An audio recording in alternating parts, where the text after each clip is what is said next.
Tahukah Anda bahwa secara medis, rata-rata ukuran saat ereksi sebenarnya hanya berkisar antara 12 hingga 13 cm, jauh di bawah angka yang sering diperdebatkan di media sosial. Halo, saya Dr. Vita.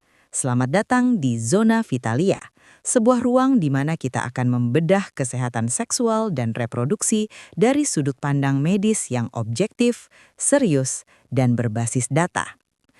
Topik mengenai dimensi organ vital pria seringkali menjadi subjek yang diselimuti oleh keraguan, kecemasan, dan informasi yang menyesatkan. Kita harus memulai pembahasan ini dengan mengakui satu hal. Ada jurang yang sangat lebar antara apa yang diyakini masyarakat sebagai normal dengan apa yang sebenarnya dicatat oleh literatur medis internasional. Sebagai seorang praktisi kesehatan, saya sering menemui pasien yang merasa tidak percaya diri, bahkan mengalami gangguan kecemasan performa hanya karena mereka membandingkan diri mereka dengan standar yang secara biologis tidak realistis. Mengapa hal ini bisa terjadi? Jawabannya terletak pada fenomena distorsi persepsi. Kita hidup di era di mana konten digital yang tidak terfiltrasi mendominasi konsumsi harian Anda. Paparan terhadap industri hiburan dewasa secara terus-menerus telah menciptakan apa yang dalam psikologi disebut sebagai normalitas yang terdistorsi. Di sana, Anda diperlihatkan pada anomali statistik, individu yang berada di ujung kurva distribusi seolah-olah mereka adalah representasi rata-rata populasi. Padahal, realitas biologis manusia tidak bekerja seperti itu. Stigma ini diperparah oleh kurangnya edukasi seksual yang komprehensif.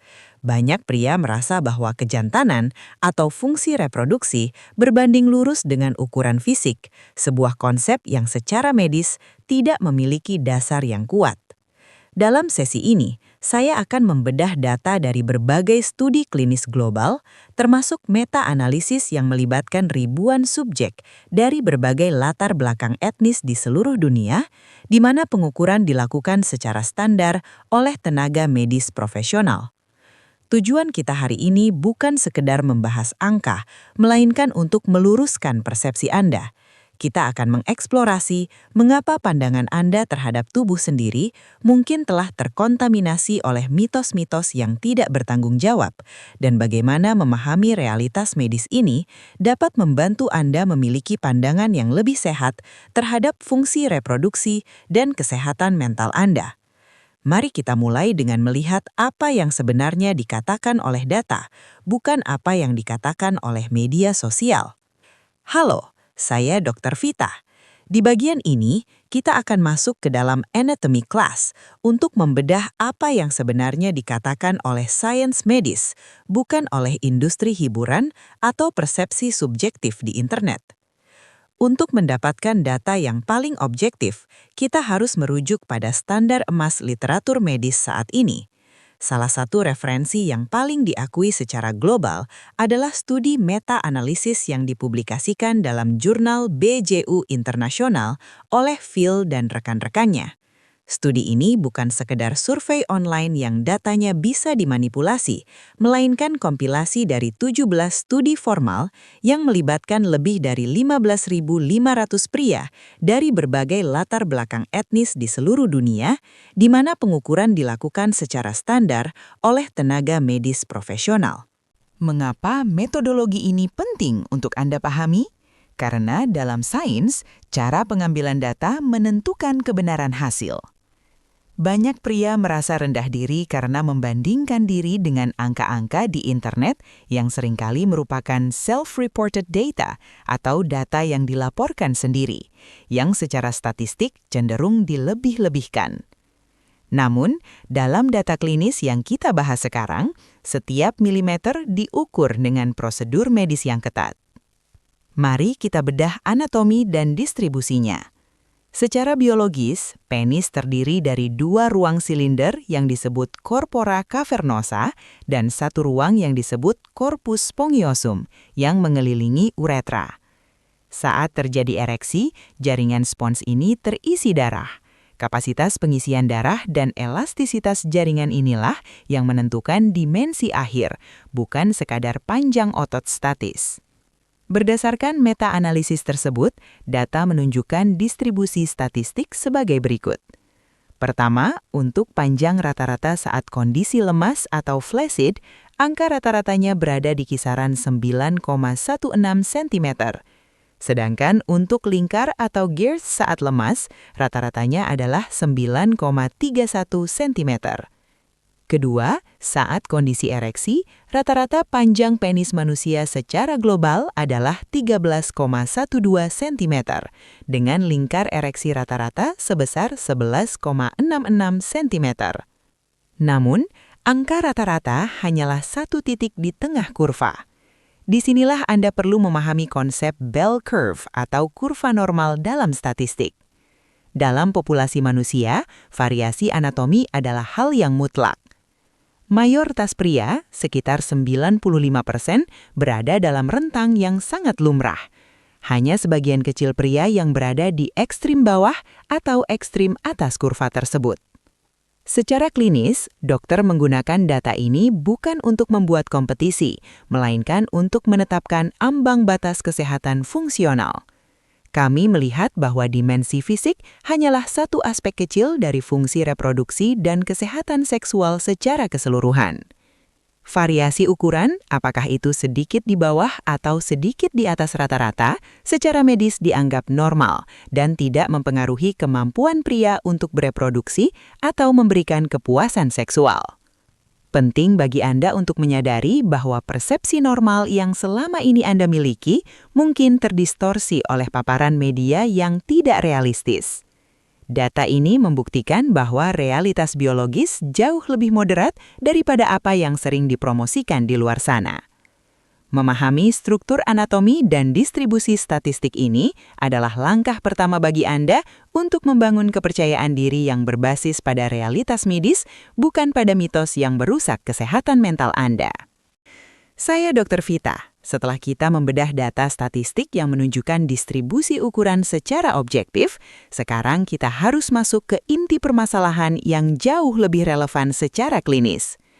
Mengapa fungsi vaskular jauh lebih krusial daripada sekadar dimensi fisik? Dalam dunia medis, performa seksual pria tidak ditentukan oleh volume massa jaringan, melainkan oleh efisiensi sistem hemodinamik atau aliran darah. Anda perlu memahami bahwa penis bukan sekadar otot yang berkontraksi, melainkan sebuah organ vaskular yang sangat kompleks. Mari kita bedah mekanisme ini secara mendalam agar Anda mendapatkan perspektif medis yang akurat. Ereksi adalah peristiwa vaskular yang dimediasi oleh sistem syaraf otonom. Ketika terjadi stimulasi, tubuh melepaskan molekul neurotransmitter yang disebut nitrat oksida. Molekul ini berperan sebagai vasodilator yang memerintahkan otot polos di dalam corpora cavernosa, dua tabung silinder di dalam penis, untuk berelaksasi. Saat otot ini relaks, pembuluh darah arteri akan melebar, memungkinkan darah mengalir masuk dengan tekanan tinggi. Di saat yang sama, pembuluh darah vena yang bertugas membawa darah keluar akan tertekan, sehingga darah terperangkap di dalam. Inilah yang menciptakan rigiditas atau kekerasan. Mengapa saya menjelaskan teknis ini kepada Anda? Karena poin utamanya adalah kualitas ereksi Anda sepenuhnya bergantung pada kesehatan pembuluh darah, endotel, dan kelancaran aliran darah tersebut. Secara klinis, penis yang secara statistik besar namun memiliki fungsi vaskular yang buruk, misalnya akibat aterosklerosis atau kerusakan saraf, tetap tidak akan bisa mencapai fungsi penetrasi yang optimal. Sebaliknya, ukuran yang berada di rata-rata statistik namun memiliki fungsi vaskular yang prima justru memberikan performa yang jauh lebih stabil dan memuaskan. Namun, disinilah letak jebakan psikologisnya yang kita sebut sebagai the root cause dari banyak keluhan pria modern. Ketika Anda terlalu terpaku pada persepsi ukuran yang seringkali terdistorsi oleh paparan konten dewasa yang tidak realistis, Anda akan mengalami apa yang disebut sebagai performance anxiety atau kecemasan performa. Secara medis, kecemasan ini adalah musuh utama dari fungsi vaskular. Saat Anda merasa cemas atau tidak percaya diri dengan ukuran Anda, otak Anda akan mengaktifkan sistem saraf simpatik, respons fight or flight. Dalam kondisi ini, tubuh melepaskan hormon adrenalin dan kortisol. Adrenalin adalah vasokonstriktor alami. Artinya, hormon ini justru menyempitkan pembuluh darah untuk mengalihkan aliran darah ke otot-otot besar di kaki dan tangan untuk bertahan hidup.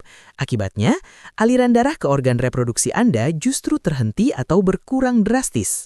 Inilah yang memicu fenomena yang kami sebut sebagai disfungsi ereksi psikogenik. Secara fisik, organ Anda sehat, pembuluh darah Anda normal. Namun karena faktor psikis yang dipicu oleh rasa rendah diri terhadap ukuran, sistem mekanis ereksi Anda dimatikan oleh otak Anda sendiri. Data medis menunjukkan bahwa sebagian besar pria yang mencari bantuan medis karena merasa memiliki ukuran yang kecil, sebenarnya memiliki ukuran yang berada dalam rentang normal secara statistik. Masalah sebenarnya bukan pada dimensinya, melainkan pada gangguan persepsi yang kemudian merusak mekanisme vaskular mereka. Jadi, fokus medis yang seharusnya Anda miliki bukan lagi bagaimana menambah ukuran, melainkan bagaimana menjaga kesehatan vaskular. Karena pada akhirnya, fungsi vaskular yang sehat adalah fondasi dari kesehatan seksual jangka panjang, bukan sekedar angka di atas penggaris. Kita bicara tentang kesehatan jantung, kadar kolesterol, dan keseimbangan hormon yang semuanya merupakan faktor penentu kualitas hidup Anda sebagai seorang pria. Sebagai praktisi medis, saya harus menekankan satu protokol krusial bagi Anda. Prioritaskan mitigasi risiko di atas estetika yang tidak realistis. Saya, Dr. Vita, sangat menyarankan Anda untuk memprioritaskan gaya hidup sehat demi menjaga fungsi ereksi dan menghindari penggunaan produk pembesar tanpa izin edar yang berisiko merusak jaringan secara permanen. Mari kita bedah secara mendalam mengapa langkah ini bukan sekedar imbauan, melainkan keharusan medis. Penggunaan zat kimia suntik seperti silikon cair, parafin, atau minyak-minyak tertentu yang sering dipasarkan di pasar gelap adalah ancaman nyata bagi anatomi penis Anda. Ketika zat asing ini masuk ke dalam jaringan subkutan, tubuh Anda akan bereaksi terhadap benda asing tersebut. Hasilnya bukan ukuran yang proporsional, melainkan pembentukan jaringan parut yang kita sebut sebagai fibrosis. Fibrosis adalah kondisi di mana jaringan elastis yang seharusnya mengembang saat ereksi digantikan oleh jaringan ikat yang keras dan kaku. Bayangkan corpora cavernosa Anda, dua tabung utama yang menampung darah saat ereksi, kehilangan elastisitasnya. Efeknya fatal, penis bisa mengalami deformitas, bengkok yang menyakitkan atau penyakit Peyronie, hingga disfungsi ereksi total yang sulit diobati. Selain zat kimia, penggunaan alat vakum atau teknik jelking yang dilakukan secara agresif dan tanpa pengawasan klinis dapat menyebabkan kerusakan saraf atau neuropati. Saraf-saraf dorsal pada penis sangat halus dan sensitif. Tekanan mekanis yang berlebihan dapat menyebabkan hilangnya sensasi atau justru rasa nyeri kronis. Fokus Anda seharusnya dialihkan pada optimalisasi biologis. Fungsi ereksi adalah barometer kesehatan vaskular Anda secara keseluruhan. Jika aliran darah ke organ vital Anda terganggu, itu seringkali merupakan sinyal awal adanya masalah pada kesehatan jantung, kadar kolesterol tinggi, atau resistensi insulin. Oleh karena itu, menjaga kebugaran kardiovaskular, menghentikan kebiasaan merokok dan mengelola stres adalah obat pembesar terbaik yang diakui secara sains, karena ini memaksimalkan potensi ereksi alami yang Anda miliki hingga ke batas maksimalnya. Jika Anda merasakan adanya anomali fungsi yang nyata, atau jika kecemasan mengenai ukuran mulai mengganggu kualitas hidup dan kesehatan mental Anda, langkah paling tepat adalah melakukan konsultasi dengan spesialis urologi.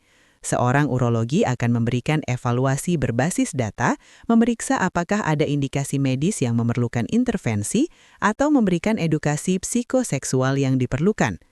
Ingatlah, jangan pernah mencari solusi instan di pasar gelap untuk organ yang begitu vital bagi fungsi reproduksi dan kualitas hidup Anda. Kesehatan jangka panjang jauh lebih berharga daripada angka di atas penggaris yang didapat dengan cara yang membahayakan nyawa. Demikian edukasi medis kita kali ini. Jika Anda merasa informasi berbasis data ini bermanfaat untuk kesehatan pria, silakan klik tombol subscribe di Zona Vitalia agar Anda tidak ketinggalan literasi kesehatan seksual lainnya. Saya Dr. Vita, tetaplah kritis dan jaga kesehatan Anda. Sebagai penutup dari pemaparan medis yang mendalam ini, saya ingin Anda membawa pulang satu kesimpulan fundamental. Kesehatan reproduksi Anda sama sekali tidak ditentukan oleh angka-angka yang seringkali didistorsi oleh standar industri maupun mitos sosial yang tidak berdasar. Berdasarkan seluruh data statistik global dan tinjauan literatur ilmiah yang telah kita bedah, variasi anatomi adalah sebuah kenormalan biologis yang absolut. Fokus utama dalam sains medis bukanlah pada dimensi luar, melainkan pada integritas fungsi fisiologis, kualitas vaskularisasi untuk fungsi ereksi, serta parameter kesehatan reproduksi yang menunjang kualitas hidup dan fertilitas Anda. Pahamilah bahwa kecemasan yang Anda rasakan seringkali merupakan hasil dari paparan informasi yang salah. Jangan biarkan rasa tidak percaya diri yang tidak memiliki dasar klinis ini mempengaruhi kesehatan mental maupun kualitas hubungan intim Anda. Jika Anda merasakan adanya kelainan fungsi, langkah yang paling bijak dan bertanggung jawab adalah berkonsultasi dengan tenaga medis profesional seperti spesialis andrologi atau urologi dan bukan mencari solusi instan melalui prosedur non-medis yang beresiko menyebabkan kerusakan permanen pada jaringan organ Anda. Sains hadir untuk memberikan kejelasan di tengah simpang siur informasi. Saya berharap pemaparan ini dapat memberikan perspektif baru yang lebih sehat, objektif, dan memberikan ketenangan bagi Anda semua. Terima kasih telah menyimak edukasi medis ini dengan seksama. Jika Anda merasa literasi kesehatan berbasis data seperti ini bermanfaat bagi kesehatan pria, silahkan klik tombol subscribe di Zona Vitalia agar Anda tidak ketinggalan informasi medis penting lainnya. Saya Dr. Vita, tetaplah kritis terhadap informasi, hargai tubuh Anda, dan jaga kesehatan Anda. Sampai jumpa di pembahasan medis berikutnya.